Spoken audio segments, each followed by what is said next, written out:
Provavelmente seja o último vídeo sobre a atmosfera, sempre lembrando aos senhores e senhoritas que aqui são conceitos tranquilos, calmos, sem aprofundamento maior. Esse aprofundamento deve ser feito através de leituras. Temos até um livro da editora Edgar Blucher, se não me falha a memória, a editora Edgar Blucher, chamado Atmosferas Planetárias, que eu acho interessante para você ler e aumentar o seu cabedal de conhecimento sobre a matéria. Essa editora Edgar Blucher, nem sei se existe mais, tá? Fazia excelentes livros para o terceiro grau. Livros esses que agregam conhecimento principalmente aos docentes, ou seja, aos professores que querem se aprofundar nesses assuntos. Vamos agora, eu vou dar uma paradinha no cabelo para apagar a lousa, porque senão vai ficar difícil. Demos aquela apagada para não poluir tanto a lousa. Como tem aquele ditado que diz: poluição é excesso de energia em local errado. Então é isso aí, vamos tocando aí. Se é verdade ou não, depois você discute com o seu professor de biologia, meu filho, não é comigo não. E é o seguinte, fião. Vamos falar sobre a camada mais importante para nós outros, que nós temos realmente o acesso a ela, que é a troposfera. A camada que vai... Então aqui temos, para você ter noção, o solo. Não sei se está aparecendo aí, né? Como sempre não está aparecendo porque eu sou um cara legal. Tá vendo? Não aparece, mas tudo bem. E aqui você tem o pico mais elevado do planeta, que é o pico Everest, com mais ou menos 8.848 metros de altitude. Parece que diminuiu de tamanho pelas novas medidas. Tudo bem, cachorro infeliz latindo.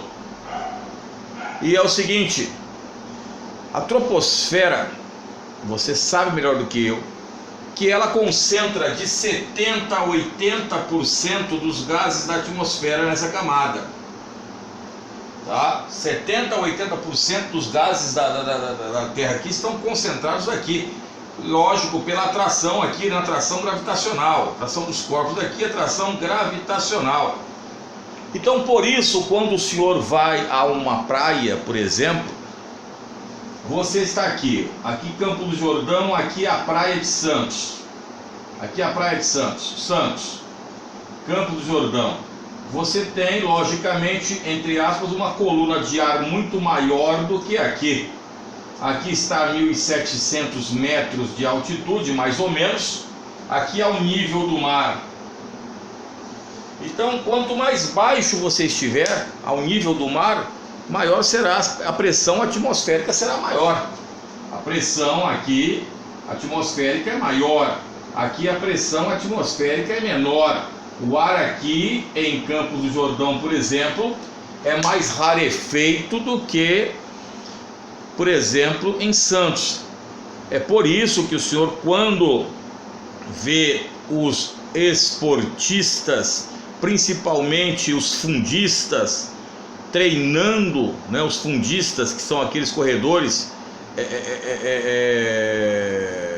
de distâncias longas, treinando, você pega ali na Serra da Mantiqueira, tá? Na Serra da Mantiqueira. E aí o pessoal diz o seguinte: quando o indivíduo ele vai correr ao nível do mar, por exemplo, cidades como Rio de Janeiro, Santos, Vitória, né, Florianópolis, ele tem entre aspas, mar de oxigênio.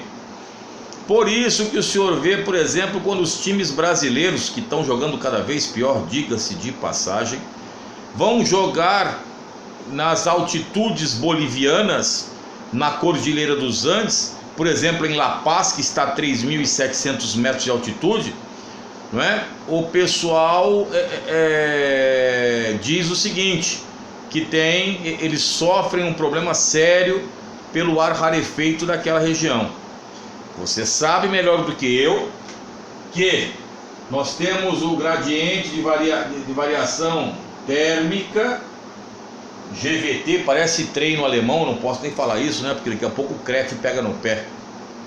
Eu não podia perder essa para mandar essa na lata, né? né? E o CREF também não vai me criticar porque eu estou falando de corrida, né? Se liga, Fê. Daqui a pouco a gente vai falar o CREG também, porque você não fala tanta besteira aí, muita gente fala tanta besteira como fala aí. Então o GVT, que é o grau de variação térmica, o gradiente de variação térmica, você já viu isso em algum lugar. A cada 1000 metros nós temos menos 6 graus Celsius, ou seja, a cada 170 metros que eu vou para cima eu tenho menos 1 grau Celsius. Então o ar vai ficando realmente rarefeito. Por isso que se você fizer um jogo em Lhasa, você vai matar todo mundo. Lhasa, capital do Tibete, 4.600 metros de altitude. A partir de 5.000 metros de altitude, segundo os alpinistas, você sofre do mal das montanhas. E aí você tem vertigens, falta de oxigenação. Por isso que os caras muitas vezes têm que levar aqueles tubos de oxigênio quando eles são alpinistas, porque vão galgar altitudes como do Everest, do Aconcagua e outros picos de elevado porte no planeta. Então é o seguinte, então a troposfera ela tem esse mar de oxigênio aqui, de gases aqui que nós respiramos, né? Por isso que você chega na... Então é a questão de treinar em altitude. E na troposfera é a camada que nós temos os fenômenos climáticos da Terra. É nesta camada que nós temos os fenômenos que nós conhecemos, como por exemplo as precipitações pluviais, que vocês e nós todos conhecemos como chuva, a precipitação pluvial, a precipitação nival, que é a neve, quando acontece o congelamento, não é? Congelamento em elevadas altitudes e cai, ao invés de cair a gotícula de água, vai cair o floco de neve, ou às vezes um pouco mais pesado. É onde nós temos, por exemplo, próximo ao solo, as chamadas geadas, quando ocorre a sublimação aqui do vapor d'água, quando as temperaturas estão abaixo de 10 graus e o tempo está limpo, excelente para ver estrelas. Você pode ver se seu pai tem um sítio ou seu avô tem um sítio, ele se preocupa sobremaneira, porque pode formar a geada.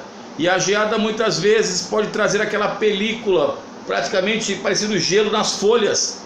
Isso, para você que não sabe, em 75 aqui na região de São Paulo, 1975, né? Na região de São Paulo, norte do Paraná, nós tivemos a geada negra, onde a perda de café foi brutal. Muitas pessoas perderam as suas propriedades agrícolas naquele momento. As temperaturas aqui no interior do estado de São Paulo chegaram muito próximas a 0 grau. Fenômenos que ocorrem de vez em quando dentro do processo. Tanto é que antigamente você pode perguntar ao seu avô, né, principalmente se ele tinha propriedade rural, que o pessoal queimava os pneus ali para evitar depois, formando então a fumaça, e quando os raios solares vinham, aquela fumaça derretia aquela película ali e não causava a perda muitas vezes da produção agrícola. Isso era feito aí para o pessoal. Se você acha isso um horror, é que você nunca morou na propriedade rural na década de 60 e 70, cuja infraestrutura era muito baixa no Brasil. Hoje você tem outras técnicas, talvez nem tenha, né? Então, as geadas, como eu falei, as chuvas que eu já falei aqui em alguns vídeos, aquelas famosas chuvas de evapotranspiração que acontecem na Amazônia, não é? Chuvas convectivas, fortes e rápidas, as chuvas orográficas, nós temos um vídeo sobre isso, ou de relevo, aquelas que quando o senhor desce as serras, principalmente aqui em São Paulo, quando o senhor desce as encostas da Serra do Mar para ir para Guarujá, para Santos ou para cidades ali do litoral, você pode pegar uma chuva dessa tanto forte quanto uma chuva fraca. Você tem nevoeiros que prejudicam sobremaneira a visibilidade e estão ligados a grandes acidentes de trânsito. Muitas vezes quando o senhor desce aquela região da Imigrantes, aí a polícia rodoviária vai pela frente guiando o carro no nevoeiro, porque às vezes fica difícil a visualização do que vem à frente. Temos as chuvas chamadas de frontais ou ciclônicas, principalmente na região centro-oeste fala-se ciclônicas, quando você tem um choque de uma massa quente com uma massa úmida. Então todos esses fenômenos, e essas chuvas são fortes e duradouras, são elas que trazem vários estragos nas cidades.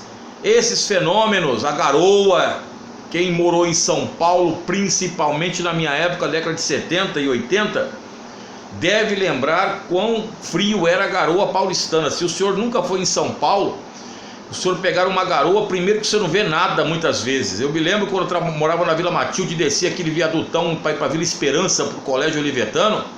A gente descia e estava frio, quando voltava você não enxergava 2 palmos diante do nariz. E quando respirava aquilo congelava. A famosa garoa paulistana. Por isso que São Paulo é chamado de terra da garoa, tá? Segundo alguns climatologistas, a garoa também tiveram seus ciclos. Tanto é que houve a diminuição. O pessoal defensor do aquecimento global disse que isso tinha a ver com aquecimento antropogênico.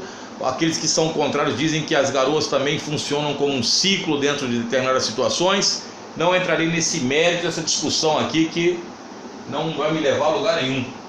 Então, você tem todas as situações. A formação de nuvens. As nuvens, um dia faremos um vídeo sobre isso. Cirros, estratos, cúmulos e a famosa nuvem chamada cabeça de trovão. E aqui eu vou dar uma parada, não vou dar parada nada. Eu vou aqui colocar aqui para vocês aqui, vou fazer aqui, vou apagar a ozonosfera. Acabei com a camada de ozônio do planeta, acabei com a ozonosfera.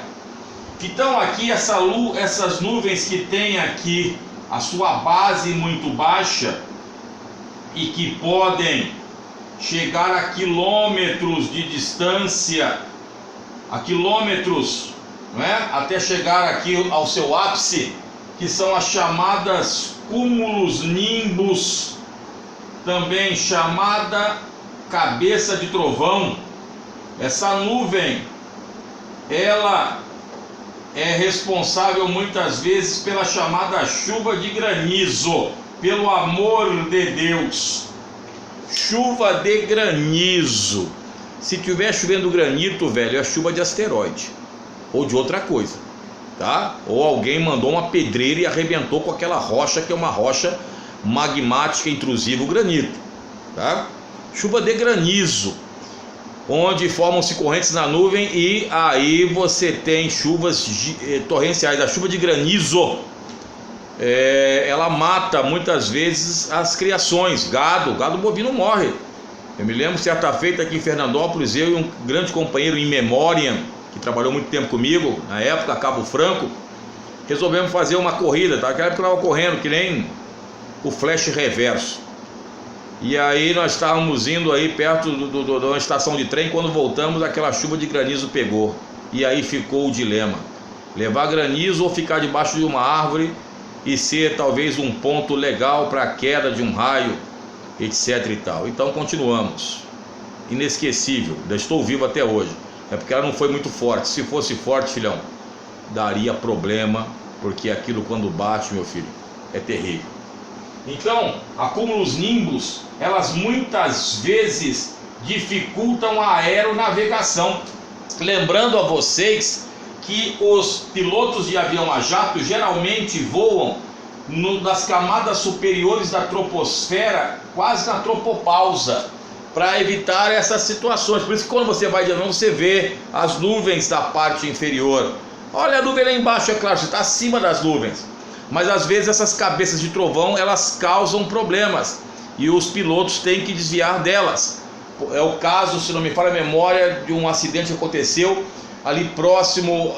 O avião ia do Brasil para a França, acho que foi do Rio Grande do Norte que ele saiu. Era um voo chamado A447, que tentou, não conseguiu desviar da nuvem, entrou e aí, filhão, deu um pepino lá, ele caiu no mar e infelizmente todas as pessoas morreram. Acidente de avião é praticamente impossível alguém escapar quando cai de uma altitude elevada, não é? Então, você também tem já no contato da troposfera com ali na tropopausa, na estratosfera, nas camadas superiores, uma corrente de jato nos polos, chamado de jet stream. A corrente de jato dos polos. Se você viajar da Europa para os Estados Unidos, por exemplo, ou da Europa para a América do Norte e Canadá, o caminho mais curto é o Polo Norte. Então você passa por essas correntes de jato. E essas correntes de jato podem atingir 320 km por hora, batendo no avião, e você vê a turbulência que acontece. Não é? Por isso que o indivíduo pegou turbulência, que fazem muitas vezes os caminhos do Polo Norte, os voos setentrionais da Europa para os Estados Unidos, pegam essas correntes de jato, também podendo pegar as correntes subtropicais. Um dia talvez eu explique isso em algum vídeo, se eu tiver tempo. Então veja bem, é da troposfera que todos esses fenômenos praticamente ocorrem. Então o cumulonimbus vai até a estratosfera? Vai, tá? Então é nessa região que nós temos, não é, o ar que, entre aspas não, é o ar que nós respiramos, a maior concentração. Então ficou aí esse vídeo talvez um pouco mais longo do que os outros. A troposfera, nossa camada gasosa, onde há maior concentração de gases, e os fenômenos climáticos.